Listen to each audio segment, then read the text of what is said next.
guest that's really passionate about, independence and supermarkets and has been doing this his whole life. So we're going to have a great conversation. In fact, Gary and I had a chance to be on his show a couple of months back, talking to a bunch of retailers. And Gary, that was fun, wasn't it? It was great to see Harold's passion for the whole industry. So Harold has not lost any of his passion when he's moved into the virtual world. I've seen him countless times over the years in person. And Harold, you didn't lose a touch of it moving to virtual. Some people say passion. Some people say ADHD or something like that. I don't know which, but you have to have a little of that to be a retailer today, I'm sure. I still love it and look for ways to make it more fun for retailers and more successful, of course. Well, Harold, why don't you take a few minutes and just tell us about your backstory and, how did you wind up in this industry and what are you still excited about? Okay, well, real quick, it's kind of interesting. It wouldn't be book worthy, but it's kind of interesting. I had a deadbeat father who was a military guy and then took 30 years as a sergeant major in the Army and then went into being a chef. And he didn't know much about being a father. So he left us when we were about 5. And I didn't have a father till I was 14 again. And my mother got a job in a supermarket called Lloyd's. And she was a waitress in a restaurant. And this guy, Ed Lloyd, had 5 restaurants in each of his 2 big stores back in the day. Now, we're talking 50 years ago now. And so she got a job there and she was making 10 times the tip she was making in a Chinese restaurant that she had raising 4 kids. With no alimony, no support at all from the deadbeat father. Anyway, so she was quite a miracle worker, that lady was. And when she got this job with Lloyd's, it was like, oh my gosh, we hit the lottery. Well, it wasn't quite that, but we were able to pay some bills. And with 4 children, she was able to take good care of us. Anyway, lo and behold, a year after she took the job, Ed Lloyd sat in her section and then again and again and again kept sitting in her section. And she's a nice lady and an excellent server. And he asked her out. His wife had passed away recently and asked her out. And my mother comes home and says, Ed Lloyd, she's got a date with Ed Lloyd. Yeah, right. Right. You got a date with Ed Lloyd. Anyway, we went from apartment to apartment to apartment to. I had 7 apartments before in 8 years because nobody wants a mother without a father and not sure about paying bills and 4 kids and a dog. And so we moved a lot. And then to go from that to Ed Lloyd's son was quite a remarkable change. On like day 2, I knew I wanted to be a retailer. Well, day 2 of being his son, I wanted to be a retailer. To see him come home so excited about his job, it was just absolutely amazing. And then, well, not maybe day 2, but certainly by the first 6 months, I knew I wanted to be like my father. Originally, I wanted to be a teacher all my life. And so my dad once said, I'll never forget it, Harold, I have 1,000 employees that you can be a teacher to. So you don't need a classroom. I have 1,000 employees. And that's what he did. We had 1,000 employees. We had 14 stores. 10 convenience stores with gasoline. He was the first New York State gasoline self-service. And he had 2 large stores and 2 conventional stores. He was a dreamer.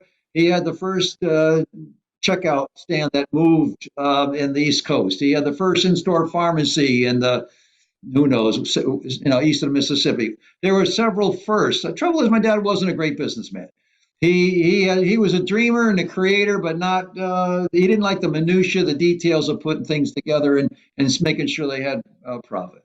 Well, I went to college, University of Pennsylvania, Wharton School for 4 years because I knew I was going to be running my dad's company someday. I need all the help I could get. Then I had the great guts, and I'll brag, great guts, because my dad wanted me to start day 1 of graduation. But I just said, I'm not ready. I was 21 years old, and I wasn't sure about nothing. Except I love retailing. And so I begged him. I asked him seriously, could I go to graduate school? And he said, I can teach you better than any graduate school. And I said, I know you can, Dad, but I wanted someone who's objective to say that I achieved something. And so I went to the University of Chicago graduate school, and 2 years, they were quick, 2 quick years, and graduated on a Friday afternoon, and on Monday morning, I was president of Lloyd Shopping Centers, 1,000 employees, 14 stores. It was stupid to put me there, but we both decided that, let's get it over with. I was 23. let's get it over with. Because if I was made a store manager again, then I moved here, everybody would be nervous above me. Where would he go next? So let's just get it over with and call him the president. For 2 years, I didn't say a word. I kept my mouth shut and my eyes wide open. And then in my third year, we started doing some stuff. In my 10th year, I sat down to talk with my father about the equity position in the company. I have a family business session that I do, not too often because it brings back memories, nightmares sometimes. But in my fifth, sixth, and seventh year, we made really good money. And our last 2 years were the most money the company had ever earned, and we were doing really well. I think my dad saw that we were making some money and money that he could play with again. And so when we sat down to talk about equity, he had told me for every month for 10 years, 20 years as a father, 10 years as president, this company will be yours someday. And I defined that legally as 51%, but I knew I wasn't going to get 51%. But my minimum number was 25, and he offered me 13. Well, if I got 13, I quickly said, Dad, what's the rest of the stock we're going to be giving out to? Well, I got 6 other children. And I said, I know, but none of them are in the business. I said, give them your land, give them your money. Don't give them control of the company. And he said, well, Lee Iacocca is certainly in control of Chrysler, but he doesn't own 51% of the stock. And I said, I almost said, you give me Lee Iacocca's package, I won't say another word. But it wasn't about money. It was about control. And it wasn't an ego control. I had a brother who was into drinking pretty good and one into drugs pretty good. And one of them got a cashier pregnant. That's how his idea of employee relations. And so they both had to go away. They were natural sons. And so I was the only one who loved the business. I said, Dad, please don't give the companies control to these other children. I mean, I give them more than their fair share of the money value, but don't give them the stock. Well, over the weekend, I think he called my right-hand man, who he didn't really trust to begin with, but he knew he was a yes man. And I knew he was a yes man, but he was very talented merchandising. And I think he asked this question. I'm not positive, but I'm pretty sure, right? I talked to Harold about control of the company and offered him $4 million in stock over the next 10 years. And he didn't seem real pleased about it. He wanted 51% over time. He won't leave, but if he did leave, could you and I run the company? Now, anyone watching this, I know if you were Ray, you would say, sure, sir. Harold who? And I think that's what Ray said. And sure enough, what I knew was going to be the most certain thing in my life, that I'd be running Lloyd's for the rest of it, it was over in a matter of 2 months. And I always say I'm the luckiest unlucky person you've ever met. My good luck in this case, FMI. Stephen Perry from FMI. They were in a jam. They needed a speaker really badly. Mike DeFabis, an iconic name in the industry, just took a job with AWG. He was a speaker for over a year. He was great. Well, he had an assignment with Fleming Foods for seven locations. Well, he did 5 of them. And before he did the 6th one, AWG offered him presidency. And what luck that was for me. Because they had 2 weeks to find a good speaker. And if you're any good at this, you're booked out way in advance. So the only person they had available was me. They knew I taught college. They knew I was a good member of FMI. And I loved the business. And they asked me what I'd do. They had no other choice. So I flew down to Memphis, Tennessee, interviewed with them. And they said, hey, this guy looks pretty good. And that was 36 years ago. And on this for 36 years. Too long a story? Wow. No, I was not aware of all that history, Harold. I knew some of it, but it's quite a story. It is, and that's why I teach fellow, I'm old enough now to talk to fathers and still feel young enough in heart to talk to the sons and say, Mom and Dad, they'll tell you, and they really mean it, that this company will be yours someday, but they just can't let go. Leon Danko wrote a great book about it. He said in a quote that giving up control of a company is somewhere between castration and euthanasia. Huh? Castration and euthanasia? And I asked my father to go through that. It wasn't really smart on my part. But you know what? I wasn't thinking of takeover. I was thinking of doing my dad such a great service because he worked so hard his whole life. And to give me and my 3 brothers and sisters a chance like that, I worked harder and harder. And what I should have done is said, Dad, I need you. You can't retire. You can't leave, because he had nothing to retire to. And that was my mistake. Yeah. No, neat history. So, Harold, maybe it's a good starting point. One of the questions, and again, I've got somewhat similar history. Grew up in the business, Yeah. my family owning stores and so on. But what do you see happening with family businesses across this industry? I mean, historically, there's been a lot of them. That's really what built this industry early on. But do you see more younger people not wanting to get involved in this industry, or do you see a strong continued interest? Well, I love John Ross, president of IJ. I mean, he is brilliant and one of my favorite retailers. And he talks so enthusiastically about your question that they're all over. They're coming out of the woodwork, and they really want to take. I don't quite see it that way. I see those who are stepping up. The young ones I'm talking about are wonderful. I have some in my share groups. Oh my, they give me goosebumps to hear them talk, how passionate they are. But we all know this is such a hard job. It's time consuming and it's physically draining. If you're not in peak form, you could really get beaten up, especially in the last 2 years. And I'm not going to talk about the last 2 years as much. I think that's such an anomaly. You really can't judge anything by the standards now. But I've seen less folks wanting to step up and follow mom and dad in their footsteps than I have had in the past. There's no doubt in my mind. Now, John would know better than me. He sees more IGA and that type of independent operator. But I have 6 share groups. I'm very proud of them. An HR share group and loss prevention. That's where you two address and do a great job. I live the life with these folks. I'm not a consultant type of guy. I'm a retailer who just doesn't have a store. And I marry up to my share group members and I care about them. I call them on things and I help them. I never charge for telephone time.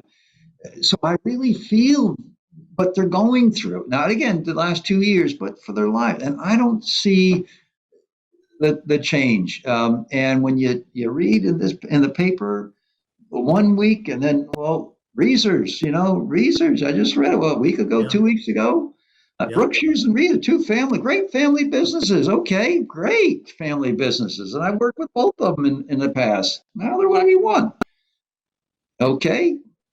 If a Reesers goes and decides it's better that they sell, oh man, I can't imagine an average supermarket, 1, 2, 3 stores thinking they can make it through.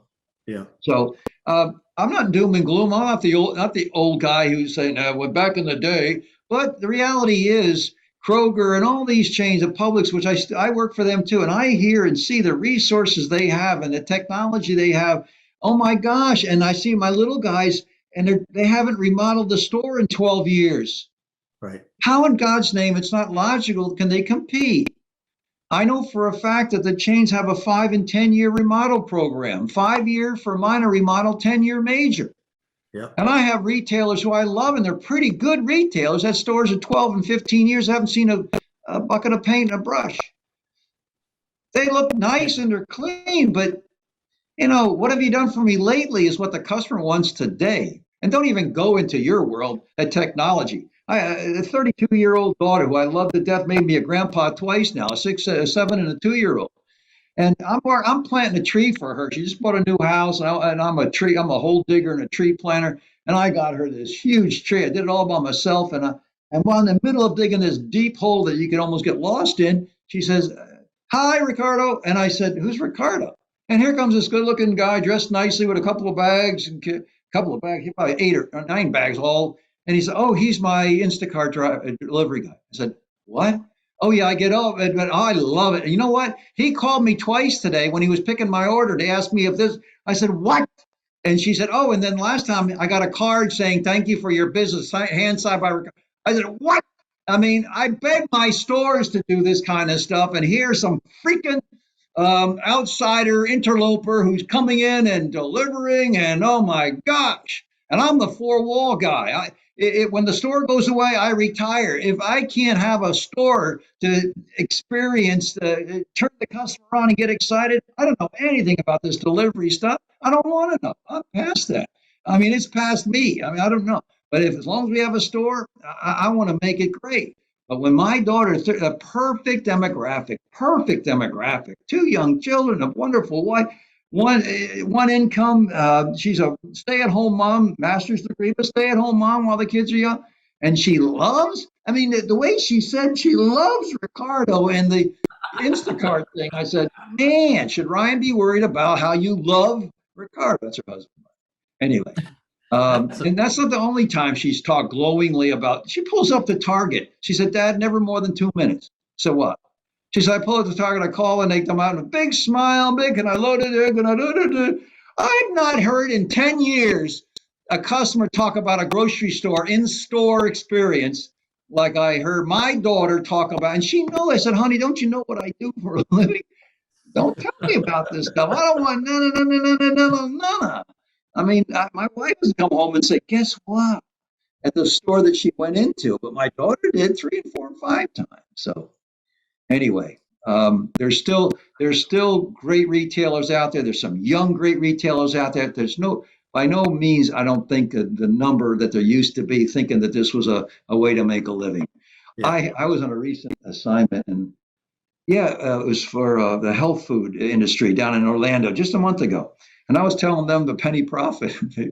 I had a person sitting at the lunch table. That's ridiculous. Really defiantly, I said, what's ridiculous? He said, penny profit. You mean $1 on 100? I said, exactly. I think it was 1.2, actually, $1.20 last year or 2 years ago, not the COVID time.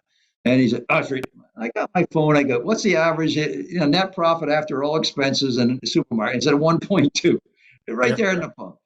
And he still didn't believe me. He thought it was a trick phone. Anyway, if you're doing all that work for $1 on 100, I said, well, the trick of the question is there's a lot of $100 orders because people eat food. But still, it's low margin. Yeah. If I go on too long between answer questions, then please let me know. You'll edit me down to half. I know anyway. I think our listeners are absolutely enjoying this. Otherwise, typically maybe Gary and I dominate the conversation. They're like, finally, they're letting somebody talk. This is terrific. So Harold, so you've obviously been in business for a long time, 3 decades and more, and so you're seeing a wave of consolidation. Do you think that's kind of like a trend? Because why do you think that's happening? Because these smaller chains are not able to keep up with the investment in innovation and technology, or is it just 2 years ago at the NGA convention? I was the opening or closing speaker. Opening speaker for the big audience. It was a really big room and scary. I'm always still scared, nervous, good scared, not bad scared. And the title of the seminar was How to Remain Relevant. And what I'm finding out, the retailers who have just really identified their points of difference and are working every day, every week, every month on making those points of difference clearer to the customer, they're going to be fine. And I have several in my share group. But I have a list, and the article is available. Shelby Report wrote a beautiful article on the whole seminar. I'll send it to any of your listeners. It's kind of simple 2-page thing, and here's your mission statement. I hope to God you have one. There's not one bad retailer that has a mission statement. Every good or better than the good retailer has a mission statement. Now, some don't use them, but all the great ones do. They live with them. Meetings are started with the reciting of them. I mean, they really believe in what we stand for. And then beyond that, the next decision, you got, what are the 4 or 5 points of difference that we want to own? We have to be good at everything, but we have to be great at some things. And that's what I walk the audience through. And if you're willing to do that, no worries about being taken out. In that same seminar, I have a totem pole, a picture of a totem pole. I said, consider this the market that you're in. And you see the totem pole has 6 figures on it with the wings coming out and there's 6 heads, right? You don't want to be number 6. Because it's only logical, and it's a business axiom, that when a new competitor comes to town, whether it's Lidl or Aldi or a new Kroger come to town, they're taking out number 6, the last one on the totem pole, within 2 years. Set your watch to it. It's only logical. You can't come in and put a $200,000 or $300,000 or $400,000 store in a market and have it absorb the excess volume. There's not excess volume around. And so I say, guys, you don't have to be number 1 or the biggest or the lowest price, but you just can't be number 6 on that totem pole. You got to work hard to get great at 3 or 4 things to get up that totem pole. Get up that totem pole, man. Be number 4 at least. Yep. Burger King's made a nice living over the years in the shadow of McDonald's. Burger King, 100 years ago, I was taught in my marketing class, wherever McDonald's found a location to save $100,000 in market research, they put a Burger King on the other corner. It wasn't as good as the McDonald's corner, but if McDonald's thought that was a great area, it's good enough for me, and they put a Burger King there. And they've been around for a million years too. So I don't mind. I don't have to be number one, and I'm not a defeatist. I'm just saying there's lots of room to make money in 1, 2, 3, 4 on a six a layer or six market 6 markets in one area, and I'm number 6. I'm done. But if I'm 4 or 3, I can make money. So anyway, the totem pole theory. Right. Lloyd, if you look out over the next, let's say 5 years or so, what do you think this industry is going to look like? I just don't see I don't see the economics of this delivery stuff. And I just think when people start charging what they need to make this delivery work, I think there'll be a sway back to a good experience in a store. But if we don't become more experiential, and I've been saying that word before I've heard anyone else say it. I'm not saying I invented it, but experiential. We can't be transactional, which we were for a million years. We have to be experiential. I have a list that I give to my share groups of 42 mini departments to put in a store. Gold Medal Popcorn has popcorn machines and departments. I mean, why wouldn't we want to put a fresh popcorn machine or department in our store? Everybody's got center store stuff, and everybody's got a produce department. But what about the fudge? What about the popcorn? What about the kombucha? What about the service meat department? What about, I mean, there's 42 items on this list that if we had 7 or 8 of these, I call them mini magnets. I mean, I can't order that fresh popcorn that they have with that caramel thing and that cheese. And oh my, if you tried it, they have it down at Brooks. Oh my gosh, it's to die for. Dorothy Lane Market, it's been my hero since day one. Norman Main and I were in the share group. We were on a share group together a million years ago. And he's been my idol ever since. And golly, look at him, bulletproof. Kroger came in and put in $1 million, $100,000 square foot store right a mile down from a few years ago, and their volume went up. And now that totem pole theory, they were what, 1 or 2 in that totem pole.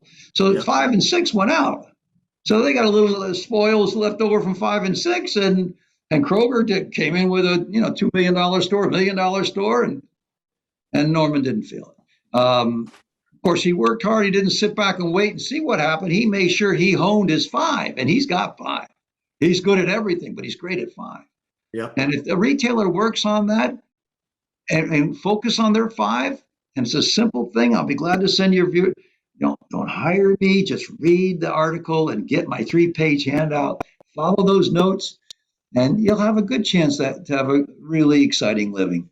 But this COVID thing, man, it's taken even my most positive people down a bad way sometimes. It's just, guys, I own 3 restaurants. I don't even know that. I want to be a retailer again. I wanted to sell something, not just a talker. For 36 years, just a talker. Well, 20 years ago, I bought a restaurant franchise, and I was proud of a few things we did. We were voted Norfolk, Virginia's #1 family or style restaurant 3 years in a row. That's pretty cool.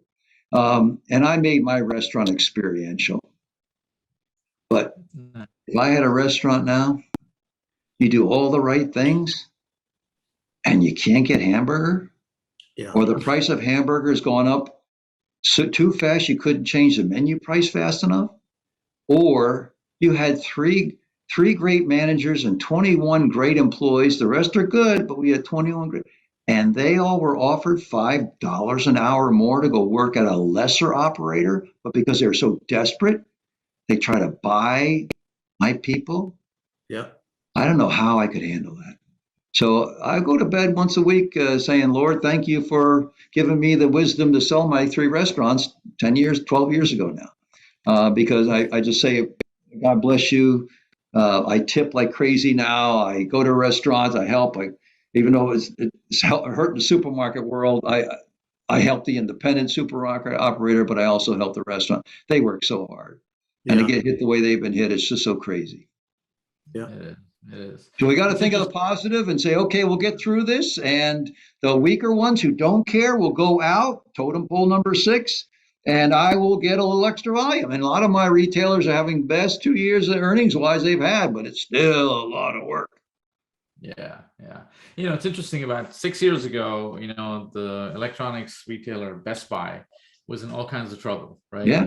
And they said Amazon's got to beat, they're gonna eat them for lunch, and this is the end of the electronic superstore, because you had Circuit City and all these other franchises just obliterated and going out of business. And I think about 5 or 6 years ago, they experimented with a model where they had a store within a store. They had these experience centers within their stores. And I think they started with the home theater experience called the Magnolias, all the way in the back of the store, where you could kind of, touch, feel, and kind of experience the home theater. And that exploded.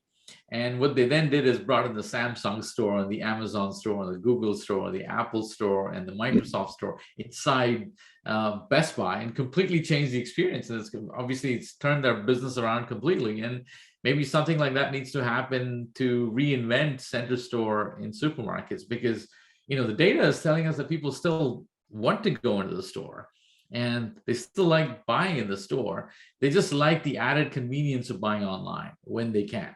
Right. Well, if I get, But sorry, Gary, go ahead. Yeah, no, go.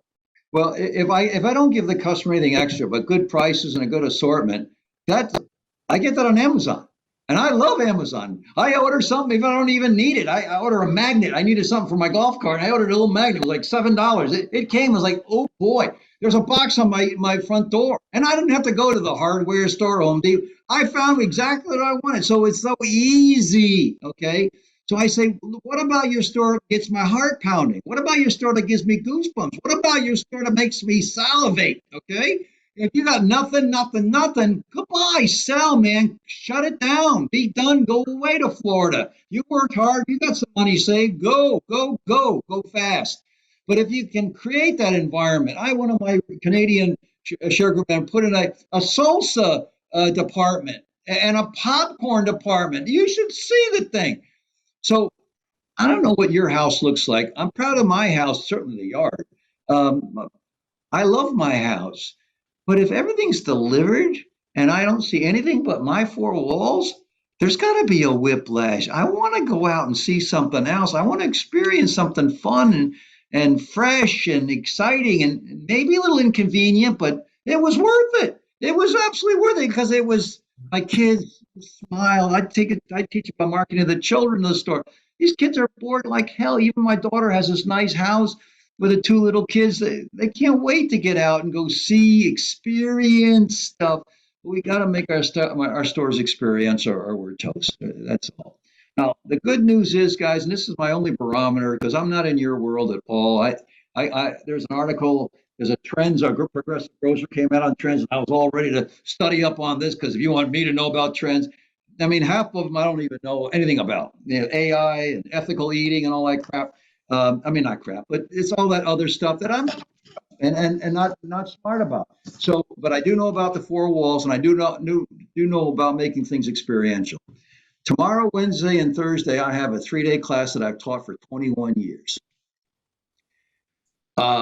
It's virtual, and everybody complains about virtual and the Zoom thing and all the rest of it. We have 97 people signed up. Wow. 30 companies, 90 for 3 days, 4 hours on your tush watching the stupid screen.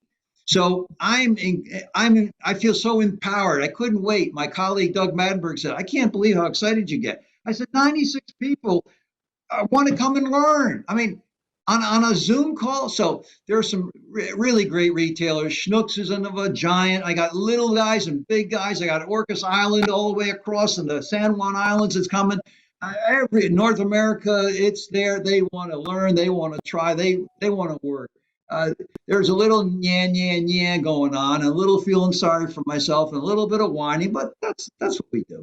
Yeah. We do a little bit of that. But I was so encouraged by that. That beats all attendance records in 21 years, and it's Zooming versus a live event, which people love.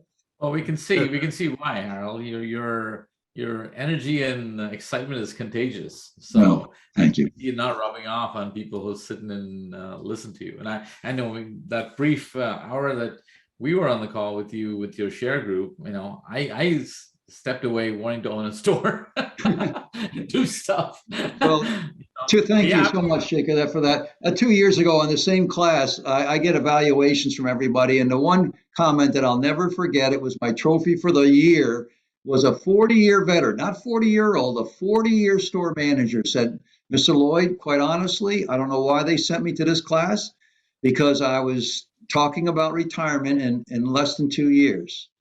After this class, I don't want to retire. I didn't know all the things that I could be doing to make the job not only fun, but more effective.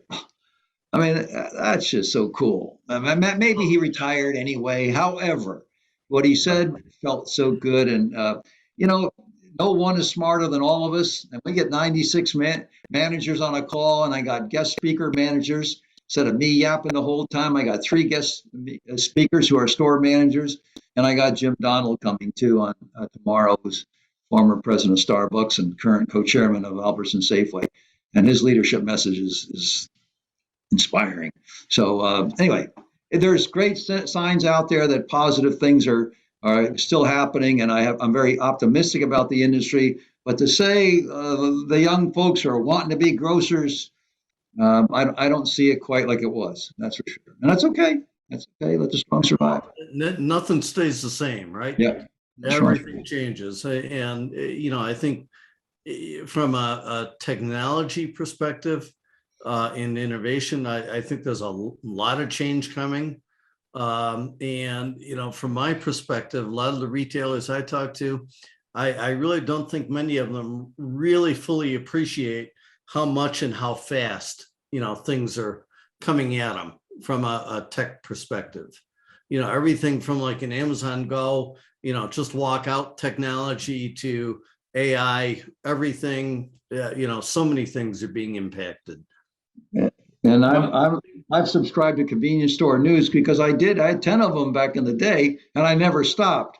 And what people worried about Walmart back in the day, I worried about Wawa and Sheets and those kinds of retailers. They're talking about easy. Oh my gosh! So it's coming at us in all directions. But that's why I think we picked the business, because it's exciting. And it's so challenging mentally and physically.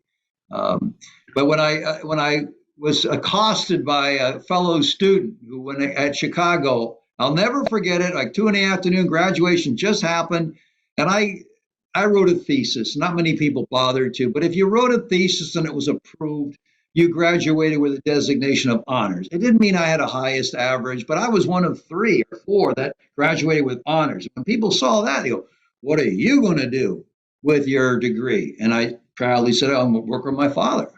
I'm starting Monday." He goes, what does your father do?" I said, "He's got some grocery stores and convenience stores on the East Coast in New York." And he said, I swear to God, I had a guy look me square in the eye, a student with his parents standing right. "You got a master's degree to work in a grocery store?" And he sort of tried to jokingly say, "What are you going to do all your life? Count green beans?" Yep. And I wanted to choke him. I mean, it really did. But I quickly, because I had slept that night well, and I ran that morning, and I said, no, that's Tuesdays. Thursdays you do peas and carrots. It's not always canned corn or green beans. It's not. It's peas. And he looked at me like, "What?" And I had a little fun with him. But I just told the group this morning, and I'll mention it tomorrow. This isn't science. What we're in. It's not rocket science. But it is a science, and it's something to be studied. It's behavioral science, Yep. and it's something to be studied and worked at. So I'm proud to be Mr. Whipple was an icon. Get rid of that guy. Don't squeeze the Charmin. That's the store manager's only purpose in life. They prevent people from squeezing the Charmin. Maybe you 2 guys are too young to know who he is, but now we have the new game guy. There's that lady in the detergent aisle who looks like orgasm because she's smelling the Gain laundry detergent scent, and she's going like this. And he said, "Thank him." And you turn, and there he is, a Mr. Whipple younger version, crooked tie, balding hair, and looking like a nerd or a dork. That's what they brand us. That's who we are, I guess, to the world. Well, I'm fighting tomorrow, Wednesday, and Thursday to beat that. We have some smart, talented people to wrestle that image. Stephanie, will keep it. Don't edit it out. Anyway, no, You wait till next time you see that commercial. You resent it. I hope you resent it. I know Gary will because he was a retailer. Yeah, and I remember it. So anyway, that's interesting. So Harold, one of the conversations that we've had off late with many retailers is, print is down big time, right? And one of the ways print, most of these retailers have been reaching out to their audience about pulling them back into the stores through their print ad. But the problem is that distribution is down. And so they're unable to even do that. And there's a whole revolution happening about moving away from printed ads to more digital. And I know it's been kind of like the mainstay of the industry for like 40, 50 years, the weekly print ad, right? How do you see that evolution impacting your retailers? More and more are going that way, no ad at all. And I have, my recommendation is 6 to 12 times a year. I have this mass mailing to rock the boat, just shake the trees a little bit. And then I have the best in-store flyer that was ever created in-store, handed out in-store. So you come to my Lloyd's and you're going to find the flyer handy, not tucked away in a corner underneath the smock by the rug doctor next to the rock salt, okay? It's right out there and it's attractive and there's some great value in it, okay? So in-store flyer, 6 to 12 times a year, direct mail, boom, boom, boom. And then as my first speaker tomorrow, Steve Barrow from Bell Vista, Arkansas. I think it's Bell Vista. Now, Bell Vista, Arkansas. It's like a mile away from Bentonville. Does that name ring a bell? He's got like 3 million Walmarts across the street from him.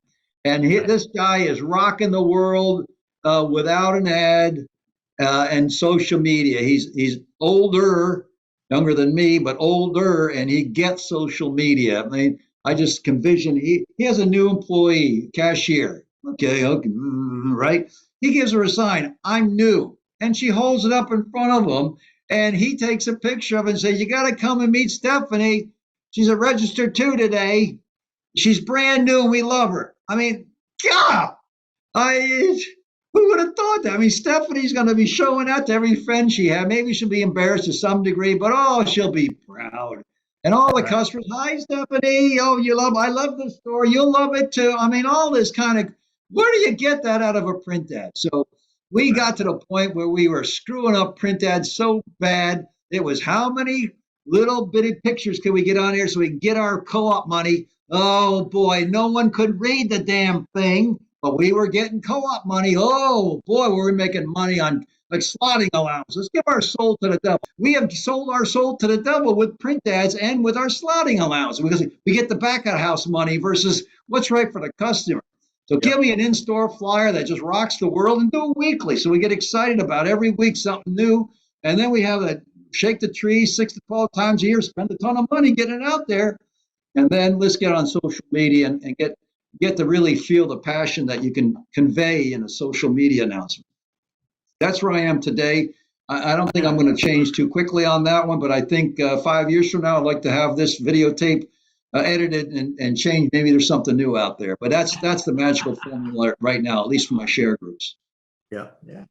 Right. Let's not sell our soul to the devil and give away our end cap. There's another one, our end cap. So I walk in, sure enough, ever ready, bread, chips, Coca-Cola. Okay, the first 4 ends I teach should never, ever be sold to anybody.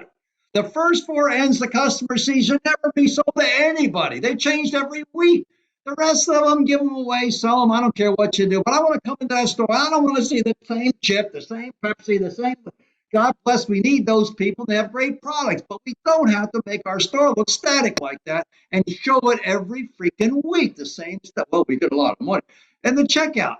So I come in, I see the same crap, and I leave it, and I see the same crap. Do you have to give every checkout stand to the vendors? Do you? Can we do every other checkout stand? Let's put our beautiful produce on number 3 and our beautiful grocery special buy local purchase items on number 5 and number 7 we do bakery. Come on. Do we have to give like gum, gum, gum, gum, gum, and all the same gum. I love the gum people, but we Right. don't have to give all of them to all of them for any amount of money. Gary, this is like this has been.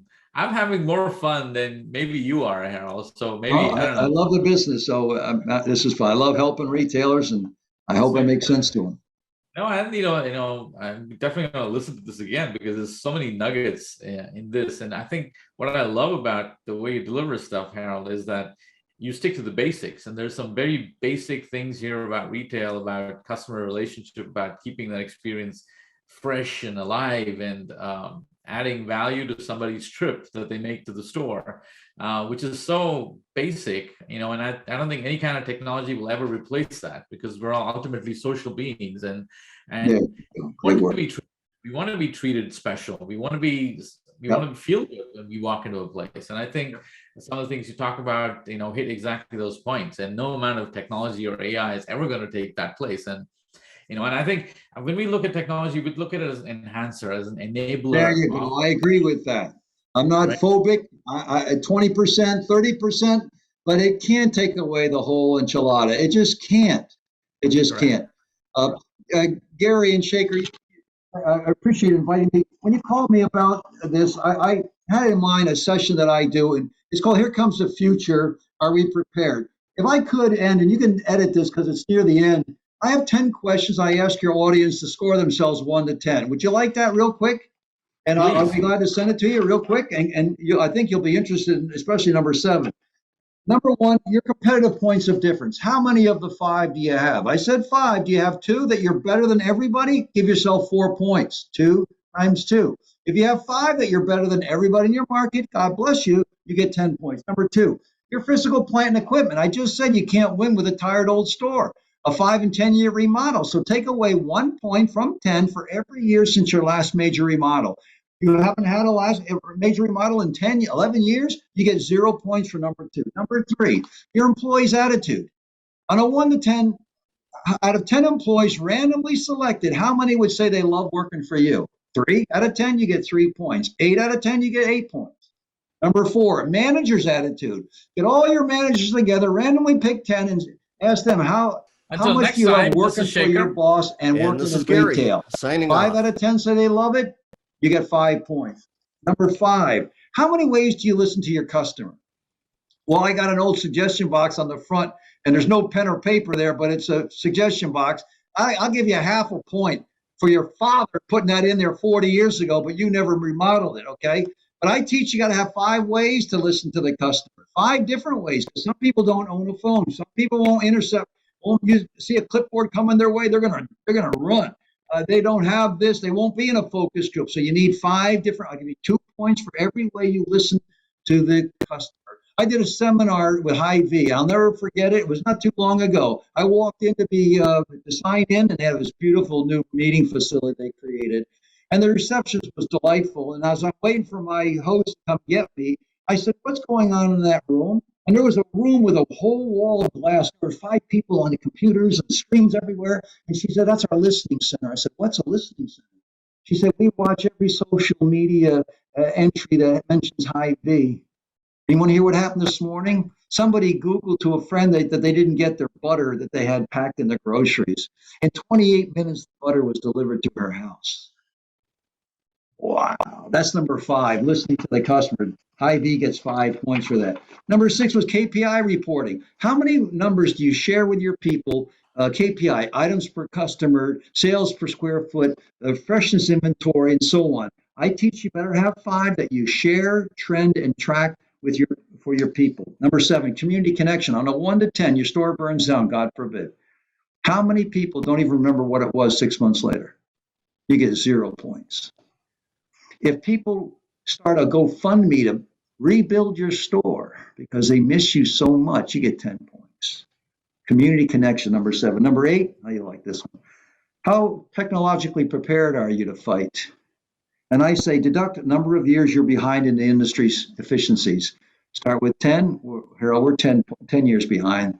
I was the slowest in the world for scanning. ShopRite, my arch enemy, had 2 generations of scanning before I put my first one in. I couldn't afford to make a mistake. I couldn't afford to buy it in the first place. My dad was broke. And then I couldn't afford to make a mistake and buy the wrong brand. So I was way behind. Number 8 really killed me. Number 9, affiliation with your suppliers. On a 1 to 10, a composite of 10 suppliers anonymously rating you as fair, aggressive, and professional. How would they rate you? They talk behind your back. You got to believe it. Oh, I know some brand name companies. I don't care how much money you're making. You are talked about so disparagingly behind your back because you're not nice to people. Oh, my people got good deals too. You don't have to beat somebody up and be mean and rude and crude to get a great deal. In fact, I think it works against you. And finally, number 10, marketing prowess. On a 1 to 10 scale, how creative, impactful, and energized are your advertising, marketing, and social media initiatives? Rubber stamp repeats, same thing from last year, give yourself 1. Oh, we're always evolving. We have a marketing committee in our store. We really create, we love it. Give myself a 9. There are your 10. And I give them bonus points if you love the business. At least 70% of the time, I throw in an extra 5 points for you. So I just want to give you an idea. That's how I do my consulting. I go through that mentally and quickly, physically with the company. If I only have a 15 minutes with them, we run through that list and see, oh my gosh, we're really stinking 2 things. Well, let's get working on those 2 things. Anyway. No, I love it. You can edit that right off if you didn't need it or like it. Wealth of information out there. So, I know we're kind of hitting our timeline here, Gary. It's been so much fun. I think I could have Harold here for every episode for the rest of the year. I think we have enough to talk about. Yeah. You and I might like that, but your audience would get really tired quick. And I know I don't come from the grocery industry myself. I'm an engineer. So, hanging around with people like you and Gary have kind of taught me a lot. So it's been extremely educational for myself. And I'm sure Gary has been nodding along all along because he agrees with nodding me. Off, you said, or nodding? Nodding off or nodding? Nodding in agreement. Oh, good deal. Now, Gary is a hero, I guess, or was even more when he was a successful retailer, and then he embraced technology when no one else even could spell it.